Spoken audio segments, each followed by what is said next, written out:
The neon glow of the city hummed with a rhythm all its own. Rain slicked the cracked pavement, pooling in shallow reflections of garish signs that flickered overhead. Humans are special, Kids Corner, and Nova Mech enhancements. The air smelled of ozone and machine oil, punctuated by the distant roar of hovercraft engines soaring between the sprawling megatowers. The boy, no older than 7, stood on the wet street, clutching a small sphere of golden light in his tiny hands. His face, framed by a mop of dark hair, was illuminated in the amber glow. He wore a worn blue jacket, its sleeves frayed at the edges, and his sneakers squelched against the puddles. Opposite him crouched a beast that defied easy explanation, a cybernetic wolf with gleaming chrome-plated limbs, pulsing green lights embedded in its frame, and sinewy flesh fused with metal plating. Its eyes glowed a vivid yellow, but they weren't empty like the hollow optics of machines. They burned with intent, intelligence, and something bordering on hunger. Its snarling maw revealed serrated teeth, some organic, others clearly artificial. Its growl reverberated through the alley like the hum of an engine on the verge of overheating. For the 5th night in a row, the creature appeared before the boy, and each time it growled a low, menacing warning, yet it never attacked. Not once. The boy never ran. Tonight was no different. "Why do you keep coming back?" the boy asked softly, his voice trembling but steady enough to carry through the rain. His fingers tightened around the glowing sphere, which cast faint rays against the wolf's metallic snout. The growl deepened, a deep rumble of static and breath, and then it spoke. "I come because you are an anomaly," the creature said, its voice layered with a guttural snarl and mechanical distortion. "And anomalies unsettle the order." The boy tilted his head, unflinching. "What does that mean?" The wolf tilted its head as well, mimicking the child, its claws scraping lightly against the pavement as it shifted its weight. "It means you are dangerous." "I'm just a kid," the boy countered, his tone laced with defiance. He held up the glowing orb. "And this is just a thing." The wolf's laugh was sharp and metallic, like gears grinding together. "A thing that shouldn't exist." Its clawed hand gestured toward the sphere. "That light. It is not yours." The boy's lip quivered, but he didn't loosen his grip. "It came to me. It wanted me to have it." The creature's growl returned, a reverberation that made the streetlights flicker. "Lies," it hissed. "That light is forbidden. A weapon designed to alter the very fabric of existence. And you are the vessel." The boy didn't understand most of the words, but he could feel the weight of them. He hugged the sphere closer to his chest, the warmth of it seeping through his jacket. "If it's so dangerous, why don't you take it from me?" The wolf paused, its yellow eyes narrowing. "Because I cannot." "It is bound to you now, foolish human child." It took a step closer, the servos in its legs whining softly. "But make no mistake, others will come. They will not hesitate to rip you apart to claim it." Before the boy could respond, the sound of heavy boots splashing through puddles echoed down the alley. The wolf snapped its head to the source of the noise, its ears twitching. A squad of armored figures emerged from the shadows, their helmets adorned with blinking visors and their rifles bristling with tech. They moved with military precision, spreading out to surround the pair. "Step away from the child," one of the soldiers barked, his voice amplified by a built-in speaker. His weapon hummed as it charged, a faint blue glow radiating from its barrel. The wolf snarled, its hackles rising. "You are too late," it growled, addressing the soldiers. "The light has already chosen its host." The soldier didn't lower his weapon. "Host or not, that artifact belongs to us. Hand over the boy, or we'll take him by force." The boy's eyes darted between the wolf and the soldiers, his chest tightening with fear. The orb in his hands pulsed brighter, reacting to his emotions. The wolf glanced back at him, its expression unreadable but charged with tension. "You're all the same," the wolf spat, its voice dripping with disdain, "chasing power you cannot comprehend." Without warning, the wolf lunged, not at the boy, but at the soldiers. Its claws tore through the first one's rifle, rendering it useless in a spray of sparks. The soldier barely had time to react before the wolf's tail, a whip-like appendage studded with sharp metallic spines, swept his legs out from under him. Chaos erupted as the remaining soldiers opened fire, their weapons discharging bolts of energy that crackled through the rain-soaked air. "Run!" The wolf snarled at the boy, its voice a command that brooked no argument, but the boy didn't move. He stood frozen, clutching the orb as the battle unfolded around him. The wolf was a blur of motion, leaping and slashing with feral precision, but it was outnumbered. One soldier managed to land a hit, a bolt of energy searing through the wolf's side. It howled in pain, its voice a mix of organic agony and synthetic distortion. "Run!"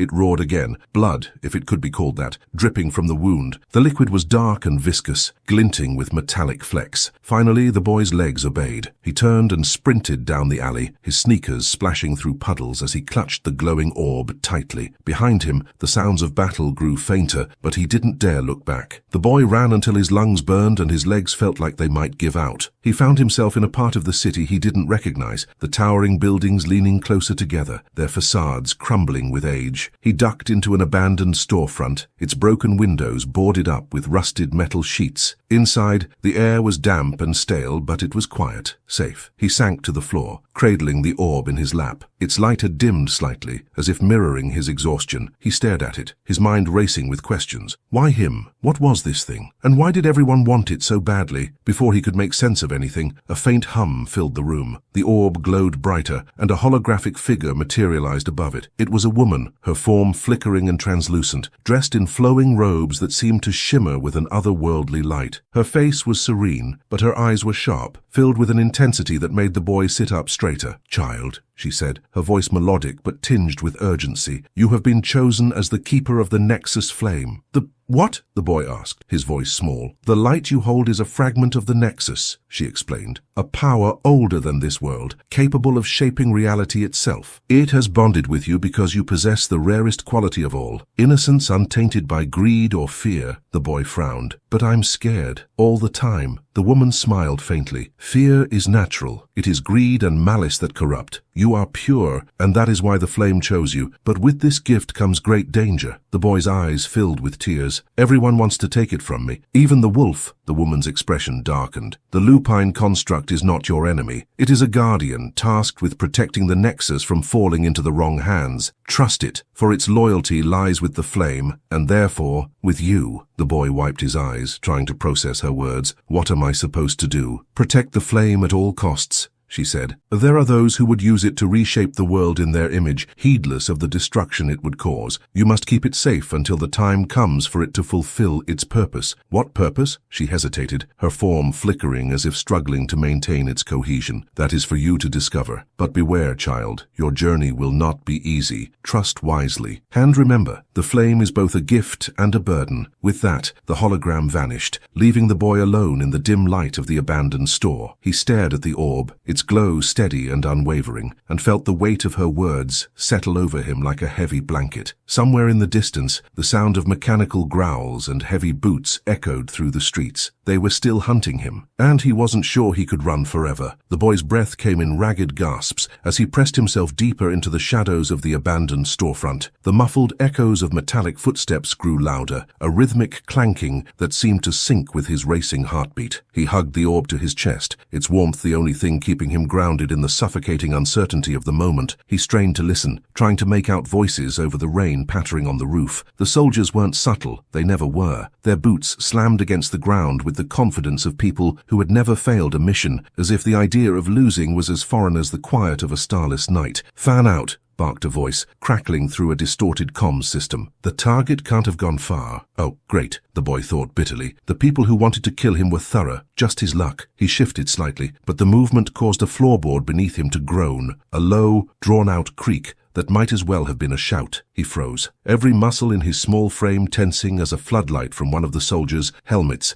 swept across the broken windows. "There!" one of them shouted, his amplified voice sending a spike of fear through the boy. Instinct took over. Clutching the orb, he bolted toward the back of the store, weaving around toppled shelves and broken furniture. His sneakers skidded against the wet floor as he rounded a corner and spotted a narrow doorway leading to the alley. Behind him, the sound of boots pounded closer. "Don't let him escape." The boy burst into the alley just as a bolt of blue energy seared past his head, slamming into the brick wall beside him with a deafening crack. Shards of brick and mortar rained down, but he didn't stop running. He couldn't. Ahead, the alley split in two directions, and panic clawed at his mind. He didn't know which way to go. Left could lead to freedom, or a dead end. Right could lead to safety, or right into the soldier's clutches. Before he could decide, a shadow moved in the corner of his vision. He barely had time to register it before something slammed into him, knocking the wind from his lungs. "Idiot," growled the voice of the cybernetic wolf as it dragged him into the shadows. Its claws scraped against the pavement as it moved, the servos in its limbs whining faintly. "You can't outrun them," the boy squirmed,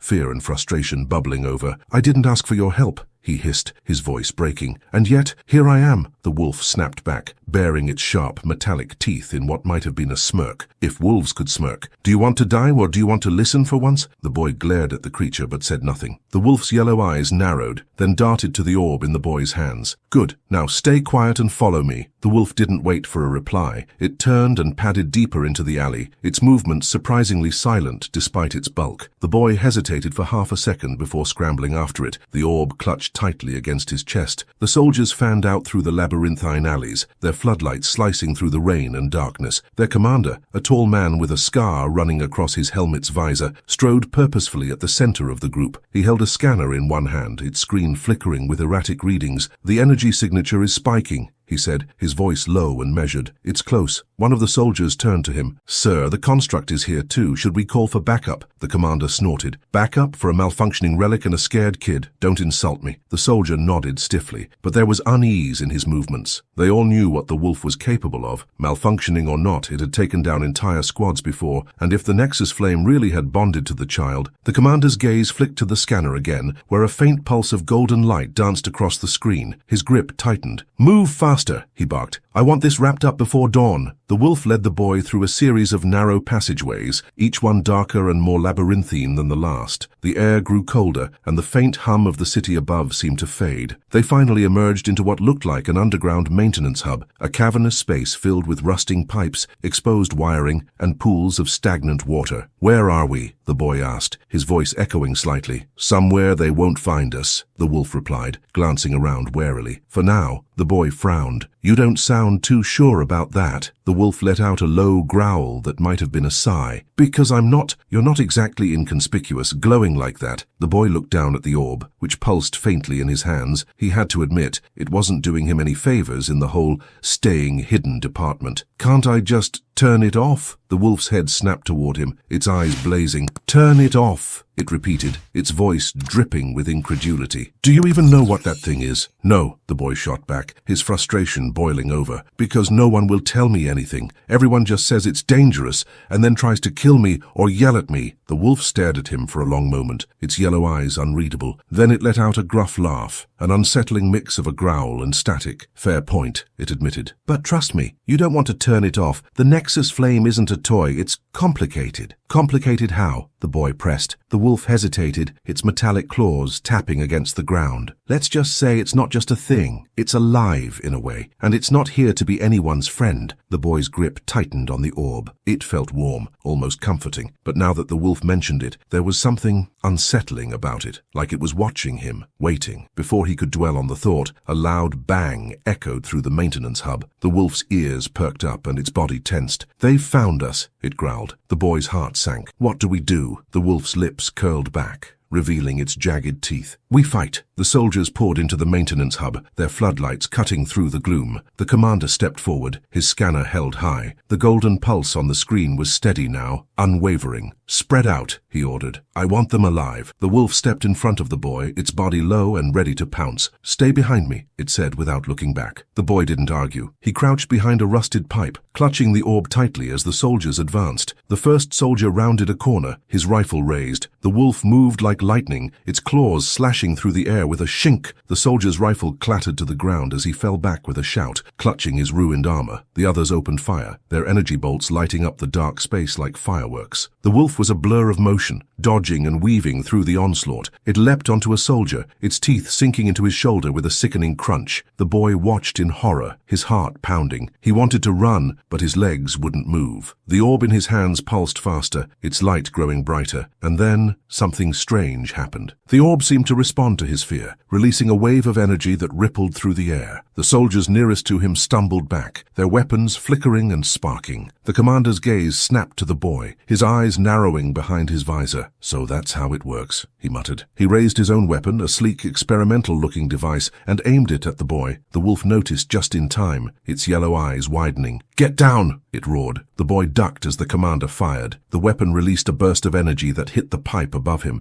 sending a shower of sparks and debris raining down. The boy covered his head, his ears ringing from the explosion. The wolf lunged at the commander, its claws outstretched. but the commander was ready. He sidestepped the attack and drove the butt of his weapon into the wolf's side, hitting the wound it had sustained earlier. The wolf let out a pained howl and staggered back. The boy's chest tightened as he watched the wolf struggle. Without thinking, he stepped out from his hiding spot, the orb glowing brighter in his hands. "Leave him alone!" he shouted. The commander turned to him, a twisted smile on his face. "Brave, aren't you? Let's see how long that lasts." But before he could fire again, the orb unleashed another wave of energy, this one stronger, more focused. It knocked the commander off his feet, sending him crashing into a wall. The other soldiers hesitated, clearly unnerved. The boy stared at the orb, his hands trembling. What was this thing? What was he? The wolf limped over to him, its breathing labored. "We need to go." "Now," the boy nodded, but his mind was racing. He didn't know where they were going or how they were going to survive, but one thing was clear, this wasn't over, not even close. The wolf moved with a limp, its mechanical legs sparking faintly with each step. The boy, his hands trembling and sticky with sweat, followed closely behind, clutching the orb so tightly it seemed fused to his chest. The echoes of their footsteps bounced off the damp walls of the maintenance tunnels as they pressed forward. "What now?" the boy asked, his voice shaky but layered with something else, resentment. "You said you'd protect me, but you're the one who got hurt," the wolf growled softly, though it wasn't clear if it was from frustration or pain. "Do you want me to apologize?" it replied, its tone dripping with sarcasm. "I'll send you a heartfelt letter once we're not being hunted," the boy scowled. "You're not very good at this whole guardian thing." The wolf stopped abruptly, turning its glowing yellow eyes on the boy. "Listen, kid, if I wasn't here, you'd already be a science experiment or worse. So forgive me if I'm not holding your hand and singing lullabies." The boy glared back but said nothing. He hated how much sense the wolf made, even when it was being insufferable. The orb in his hands pulsed faintly, as if sensing his conflicted emotions. They turned a corner, and the tunnel opened into a larger chamber. The air here was colder, the walls lined with ancient machinery that hummed faintly, like a slumbering beast. In the center of the room was a platform, its surface covered in strange, glowing symbols. The boy stopped in his tracks, staring. "What is this place?" he asked, his voice barely above a whisper. The wolf hesitated before answering. "It's a relic from the old wars, a gateway of sorts." "A gateway to what?" The wolf didn't answer immediately. Instead, it stepped onto the platform, its claws clicking against the metal surface. "To answers," it said finally. "If you're brave enough to face them." The boy hesitated, his fingers tightening around the orb. "Why do I feel like that's a trap?" the wolf snorted. "Because it probably is, but we don't have a choice. They'll find us eventually, and you're not ready to face them, not yet." The boy frowned. "And this thing," he said, holding up the orb, "is it going to help me, or is it just going to keep making my life worse?" The wolf's gaze softened, just a fraction. "The Nexus flame isn't your enemy, kid, but it's not your friend either. It's a tool, and like any tool, it's only as good as the person wielding it." The boy opened his mouth to argue, but before he could say anything, the orb began to glow brighter. The symbols on the platform lit up in response, casting strange shadows across the chamber. The boy stumbled back, his heart racing. "What's happening?" he shouted. The wolf's eyes narrowed. "It's activating. Step onto the platform." "Why would I do that?" "Because," the wolf said, baring its teeth in what might have been a grin, "you're the only one it listens to." The boy hesitated for a moment, then, with a deep breath, stepped onto the platform. The moment his foot touched the surface, the glowing symbols surged with light and the air around him seemed to vibrate. The orb in his hands pulsed in sync with the symbols, and a strange melodic hum filled the chamber. Then the world shifted. The boy stumbled, the ground beneath him no longer cold metal, but soft, uneven terrain. He looked up and gasped. They were no longer in the tunnels. Around them stretched an endless expanse of rolling hills,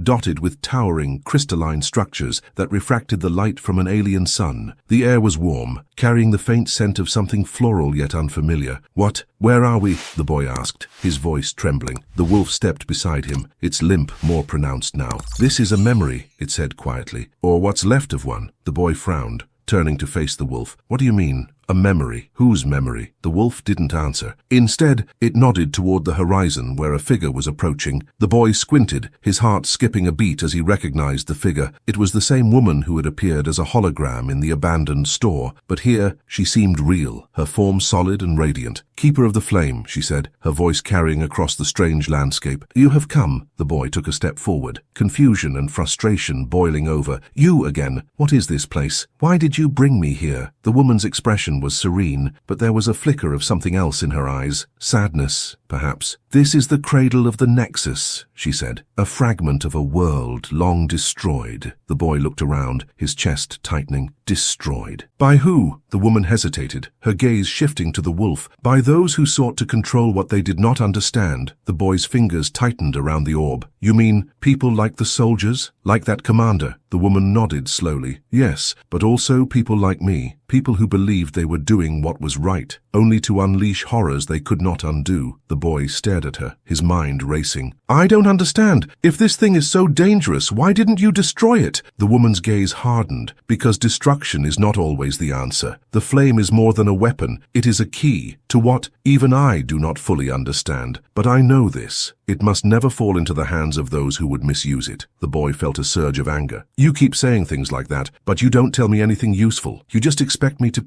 figure it out. I'm a kid. I don't even know what I'm supposed to do. The woman stepped closer, her expression softening. You are stronger than you know, but strength is not enough. You must learn, and you must choose. Choose what? The boy demanded. Before the woman could answer, the crystalline structures around them began to crack. The ground trembled, and the alien sun flickered like a dying bulb. The boy staggered, his heart pounding. What's happening? The wolf growled, its yellow eyes scanning the horizon. The memory is collapsing. We need to leave. The woman's form began to shimmer, her edges blurring like a fading hologram. You are not ready, she said, her voice echoing as the world around them began to dissolve. But you must be. The fate of more than you can imagine rests in your hands. The boy tried to reach for her, but before he could touch her, the world shattered. He hit the ground hard, the impact knocking the wind from his lungs. When he opened his eyes, he was back in the maintenance tunnels, the orb clutched tightly in his hands. The wolf stood over him, its mechanical legs sparking faintly. Are you alive? The wolf asked, its tone equal parts concern and exasperation. The boy sat up, coughing. What was that? An inconvenient truth, the wolf said dryly. Welcome to the club. The boy glared at it. This isn't funny. No, the wolf agreed, its expression unreadable. It's not. Before the boy could respond, a loud clang echoed through the tunnel. The wolf's ears perked up, and its body tensed. They've found us. The boy's chest tightened. What do we do? The wolf turned to him, its glowing eyes narrowing. You've been asking questions all night. Now it's time for answers. What does that mean? The boy asked, his voice rising with panic. The wolf leaned in close, its metallic teeth glinting in the dim light. It means it's time to see what you're made of, keeper. And then, without warning, the wolf turned and charged toward the sound of approaching boots, its growl echoing like thunder. The boy stared after it, his heart pounding as the orb in his hands pulsed brighter than ever. He didn't know what was about to happen, but one thing was certain. There was no turning back. The tunnel reverberated with the chaotic sounds of combat, the wolf's snarls mingling with the staccato bursts of energy weapons. The boy crouched low, his chest heaving as he clutched the orb to his chest. It pulsed with an intensity that almost burned his skin. The tunnel wall seemed to shimmer in its golden light, warping reality just slightly, as if the nexus flame itself were agitated. The wolf darted between the soldiers with predatory precision. Its claws raked through armor, sparks flying as soldiers cried out and fell back. But it was taking damage, too. Its once fluid movements were growing jerky, and its mechanical legs sputtered and dragged. The soldiers pressed their advantage, firing relentlessly. The boy knew it couldn't last much longer. He glanced down at the orb, its warmth thrumming against his palms. His heart raced with a mixture of desperation and anger. You're alive, aren't you? He muttered to it, his voice trembling. You've got to do something. The orb glowed brighter in response, but no other answer came. The boy gritted his teeth, frustration boiling over. He didn't understand why it had chosen him, why this thing had upended his life and painted a target on his back. It wasn't fair. He was just a kid. A soldier's shout snapped him out of his spiraling thoughts. The commander had arrived, his polished experimental weapon in hand. Its barrel glowed a deep, ominous blue, and the wolf snarled at the sight of it. You're a persistent beast, the commander said, his voice dripping with contempt. But this ends now. The wolf lunged, but the commander fired. A concentrated bolt of energy struck the wolf square in the chest, sending it flying back with a metallic clang. It hit the ground hard, its body twitching as faint plumes of smoke rose from the impact point. No! The boy screamed, his voice breaking. The commander's gaze shifted to him, cold and calculating. And there you are, he said, leveling the weapon at the boy. The chosen vessel. Such a shame you're so fragile. The orb flared suddenly, its light blindingly bright. The commander shielded his eyes, taking a cautious step back. The boy felt the heat of it intensify, coursing through him like fire in his veins. And then, without warning, The orb spoke, not in words, but in a rush of images and sensations that flooded his mind. He saw the history of the Nexus flame, how it was created as a failsafe by a dying civilization, a tool not for destruction, but for recalibrating reality itself. He saw how it had fallen into the hands of power-hungry factions, each one trying to bend it to their will. And he saw the wolf, not a mere guardian, but a remnant of that civilization, programmed with a singular purpose, to protect the flame and ensure it chose a worthy bearer. The images faded, leaving the boy breathless. He understood now. The flame wasn't just a weapon. It was a responsibility, a chance to rewrite the rules of existence, for better or worse. The commander took another step forward, his weapon trained on the boy. "Hand it over," he demanded. "You have no idea what you're holding." The boy met his gaze, his fear replaced by something steadier. "Actually," he said, his voice firm, "I think I do." Before the commander could react, the boy raised the orb. Its light surged, enveloping the tunnel in a brilliant golden glow. The soldiers shouted in confusion, their weapons flickering and failing as the energy overwhelmed them. The commander fired, but the shot disintegrated mid-air,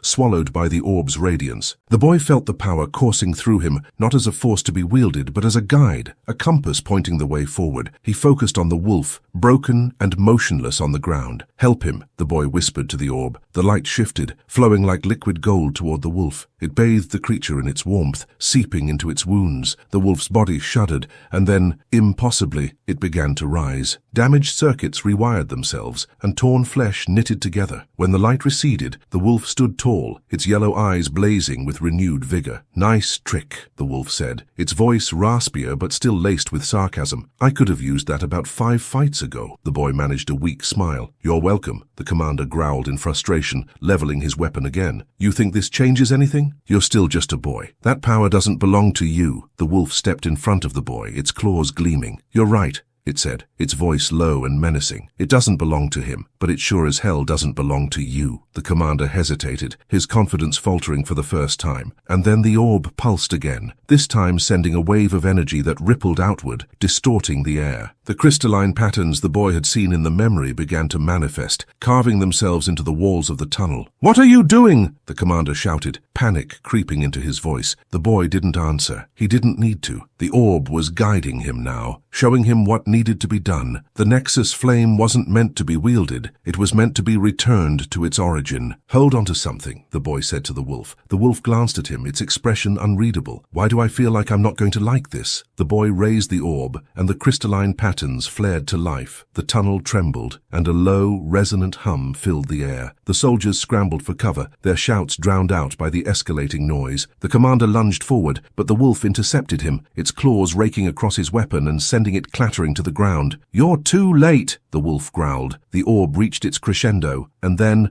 with a blinding flash, the world shifted again. When the light faded, the boy found himself standing in an open field, the alien sun casting a gentle glow over the horizon. The crystalline structures loomed in the distance, but they were no longer fractured or broken. They were whole, their surfaces shimmering with a faint, iridescent light. The wolf stood beside him, its gaze fixed on the horizon. "You did it," it said, its tone almost impressed. The boy frowned. "Did what?" "You returned the flame," the wolf explained. "This is where it belongs, where it can't be used to destroy." The boy looked down at his hands, which felt strangely empty without the orb. "So, it's over." The wolf tilted its head, considering. "For now." The boy gave it a skeptical look. "That's not exactly comforting." The wolf snorted. "You want comforting, kid? Find a teddy bear. You just saved multiple realities from imploding. Take the win." The boy couldn't help but laugh, a sound that felt strange after everything they'd been through, but the laughter faded as a thought occurred to him. "What about the commander? The soldiers?" The wolf's expression darkened. "They're not done. People like that never are, but they can't reach the Nexus anymore. You made sure of that." The boy nodded slowly, his gaze drifting to the horizon. He felt lighter, as if a weight he hadn't even realized he was carrying had been lifted. But there was still a lingering question, one he couldn't shake. "Why me?" he asked softly. "Why did the flame choose me?" The wolf was silent for a long moment, its yellow eyes thoughtful. "Maybe it saw something in you," it said finally. "Something the rest of us missed." The boy raised an eyebrow. "That's your big answer." "Something," the wolf shrugged, its mechanical joints whirring faintly. "You wanted philosophy. You picked the wrong companion. Now, come on, let's get out of here before something else decides to chase us." The boy hesitated, then smiled. "Fine, but if we run into another death squad, you're taking the first hit." "Deal," the wolf said, baring its metallic teeth. in what might have been a grin. Together they turned and began walking toward the crystalline structures, the alien sun warming their backs. For the first time in what felt like forever, the boy didn't feel lost. He didn't have all the answers, but he had enough. The crystalline structures loomed larger as the boy and the wolf approached, their surfaces humming faintly with energy. The boy's steps slowed, his gaze locked on the intricate designs etched into the alien material. He felt something tugging at him, not physically, but deep within his mind, as if the remnants of the Nexus flame still whispered to him. "Stop," the wolf said suddenly, its ears twitching. "Something's wrong." The boy froze, his heart pounding. "What do you mean? I thought we were safe," the wolf growled, scanning the area. "Safe is an illusion, and I don't like how quiet it is." Before the boy could respond, the ground beneath them began to tremble. A deep,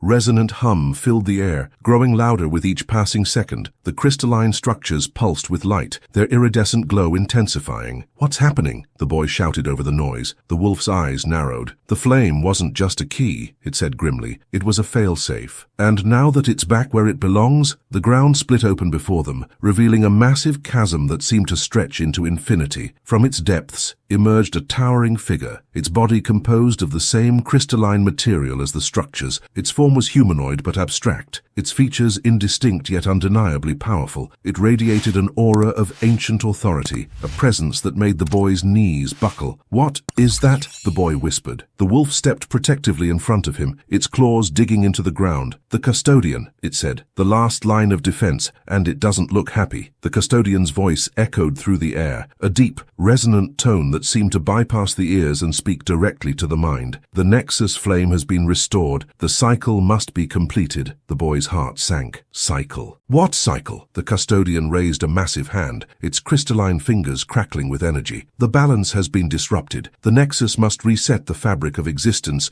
to restore equilibrium." The boy's mind raced. "Wait. Reset? You mean everything? The whole world?" "All worlds," the custodian replied. "The Nexus exists to undo the corruption of reality. It is the only way." The boy staggered back, his chest tightening. "No, that's not what I wanted. I didn't bring it back so it could destroy everything." The custodian tilted its head, as if considering his words. "Destruction is not the goal. Restoration is. You were chosen to guide the flame. The decision is yours." The boy froze, the weight of the moment pressing down on him like a mountain. He looked to the wolf, but the creature's expression was unreadable. For once, it had no sarcastic remark, no snide comment to deflect the gravity of the situation. "I can't make this decision," the boy said, his voice trembling. "I'm just a kid." The custodian's gaze bore into him, its form towering and unyielding. "You are the keeper. The choice is yours alone." The boy clenched his fists, his thoughts a whirlwind of fear, anger, and confusion. He thought of the soldiers, the commander, the endless pursuit. He thought of the wolf, broken and rebuilt, always standing between him and danger. And he thought of the Nexus flame itself, a power that could reshape reality, but at what cost? Finally, he took a deep breath and stepped forward, his small frame dwarfed by the custodian's massive presence. "I won't let you reset everything," he said, his voice steady, despite the fear coursing through him. "There has to be another way." The custodian's form flickered, its crystalline surface shifting like liquid. "Another way disrupts the balance. The corruption will persist. Then we fight it," the boy said. "We fix things ourselves. You can't just wipe everything clean because it's easier. That's not balance, that's giving up." For a long moment, the custodian was silent. The hum of the crystalline structures seemed to fade, replaced by a deep, resonant stillness. Then slowly, it lowered its massive hand. "Your choice has been recorded," it said. "The Nexus will remain dormant. But beware, Keeper. The corruption will come for you again." The boy nodded, his hands trembling. "Let it come. I'll be ready." The custodian's form began to dissolve, its massive frame breaking apart into shards of light that floated upward and vanished into the sky. The ground beneath them stabilized, and the crystalline structures dimmed, their glow fading to a soft, gentle hue. The boy collapsed to his knees, his chest heaving as relief and exhaustion washed over him. The wolf approached, its yellow eyes fixed on him. "Well," the wolf said, its tone dry, "that was dramatic." The boy let out a shaky laugh, tears streaming down his face. "You think?" The wolf sat beside him, its metallic tail swishing against the ground. "You did good, kid. Better than I expected." The boy wiped his eyes, a weak smile tugging at his lips. "Thanks, I guess." They sat in silence for a moment, the alien sun casting long shadows across the field. Finally, the boy looked up at the wolf. "So, what now?" The wolf tilted its head, considering. "Now, we go home, or whatever's left of it." The boy nodded slowly, a strange sense of peace settling over him. He didn't know what the future held, but for the first time, he felt like he had a say in it. Together, they turned and began the long walk back, the alien sun dipping low on the horizon. The boy glanced over at the wolf, a small grin forming on his face. "Hey," he said, "you think the flame chose me because I'm special?" The wolf snorted. "Special? You're a walking disaster." "But maybe that's exactly what the world needed." The boy laughed, the sound carrying through the quiet landscape, and for the first time, it felt like the end of the story, not because everything was perfect, but because everything finally made sense.